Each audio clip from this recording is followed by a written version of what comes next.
गांधी जयंती के मौके पर जामिया मिलिया इस्लामिया में स्वच्छ भारत दिवस मनाया गया। इस मौके पर स्वच्छता ही सेवा के तहत यूनिवर्सिटी कैंपस में तिरंगा यात्रा निकाली गई। यूनिवर्सिटी के वाइस चांसलर ने झंडी दिखाकर इसे रवाना किया। यात्रा के अलावा गांधी जयंती के मौके पर जामिया मिलिया इस्लामिया की लाइब्रेरी में एक एग्जीबिशन का इनेकाद भी किया गया। एग्जीबिशन में राष्ट्रपिता महात्मा गांधी की लिखी हुई चिट्ठियां और उन पर बेस्ड किताबें दिखाई गई।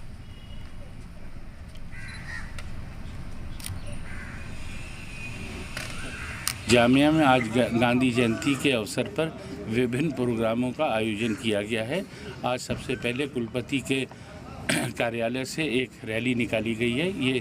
इस रैली में अध्यापक भी हैं, इस रैली में छात्र भी हैं। ये रैली कुलपति के कार्यालय से निकल के नेहरू गांधी हमारे अंसारी ऑडिटोरियम तक जाएगी।